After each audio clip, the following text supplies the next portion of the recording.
Habatus Renungan Harian Anak.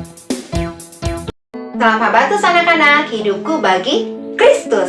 Mari kita berdoa. Terima kasih ya Tuhan, sekarang kami akan mendengarkan Habatus ya Tuhan.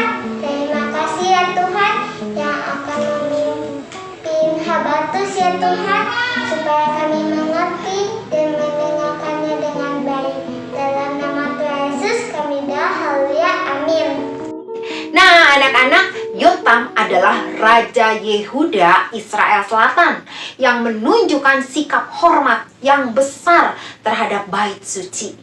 Memperbaiki, memperindah bait Allah adalah sikap yang baik, tanda menghargai tempat kediaman Allah.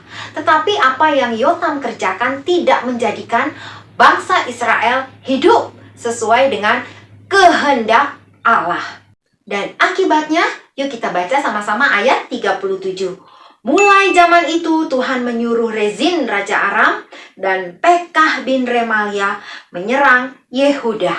Anak-anak, Allah menghukum bangsa Israel karena meskipun bait Allah sudah diperindah, diperbaiki, dibaharui, tetapi hati dan pikiran mereka tidak dibaharui, tidak berubah.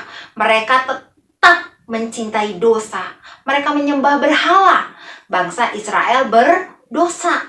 Begitu juga kamu dan saya. Jika hati kita tidak pernah mau dibaharui, tidak mau tunduk kepada Allah meskipun kita beribadah di gedung yang super-super megah, mewah, indah, bagus, kita berdosa terhadap Allah. Seperti bangsa Israel. Kamu, saya, bangsa Israel adalah orang berdosa. Anak-anak, hari ini firman memberitahu kamu dan saya, perubahan perbaikan yang dilakukan Yotam terhadap bait Allah adalah baik. Tetapi hal penting yang seharusnya Yotam kerjakan sebagai seorang raja, sebagai seorang pemimpin adalah mengembalikan hati bangsa Israel kepada Allah. Percaya, menyembah Allah, hidup dalam firman, taati Allah, mengasihi Allah, karena Allah adalah Allah besar, Allah berkuasa, Allah yang memiliki bangsa Israel dan mengasihi bangsa Israel. Allah juga mengasihi kamu dan saya. Dengan bangsa Israel kembali kepada Allah, maka Israel dapat beribadah memuliakan Allah melalui bait Allah dan menjadi berkat bagi banyak bangsa. Anak-anak, melalui kisah Raja Yotam dan bangsa Israel hari ini, kamu dan saya diingatkan untuk kita selalu memerhatikan sikap hati kita terhadap Allah. Allah ingin hati kamu dan saya dipersembahkan kepada Allah menjadi hati yang mengasihi Allah, mengasihi firman-Nya, hati yang rela taat kepada Allah, Allah yang kita kenal dalam nama Tuhan Yesus Kristus, yang telah memberi hidupnya, hatinya bagi kamu juga saya untuk mati di kayu salib, menggantikan hukuman dosa kamu dan saya dan banyak orang, dan bangkit pada hari ketiga, hidup menang selama-lamanya.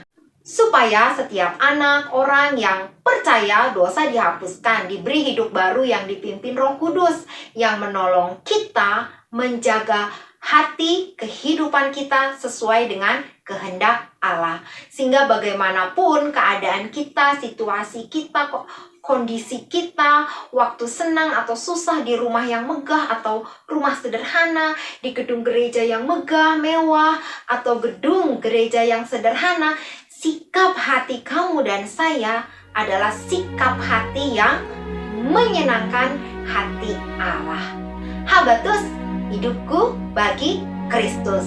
Nah, buat anak-anak yang belum percaya, maukah kamu memiliki sikap hati yang benar di hadapan Allah yang mengasihi kamu? Yohanes 14 ayat 6, kata Yesus kepadanya, "Akulah jalan dan kebenaran dan hidup. Tidak ada seorang pun yang datang kepada Bapa kalau tidak melalui Aku." Puji Tuhan. Mari kita berdoa.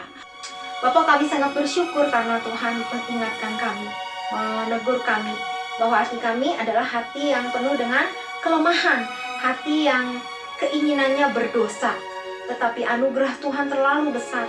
yang terus mendidik, mendisiplin kami untuk kami hidup sesuai dengan panggilan orang yang sudah ditebus oleh darah Kristus yang Maha Kuasa. Tolonglah kami supaya kami terus mempersembahkan hati kami untuk kami mengasihi Allah, mengasihi firman, hidup menjadi berkat bagi sesama, nama Tuhan dimuliakan dan diri sendiri pun diberkati. Ampuni kami Bapa untuk sikap hati kami yang tidak berkenan di hadapan Tuhan. Dalam nama Tuhan Yesus kami berdoa bersyukur. Amin. Tuhan memberkati.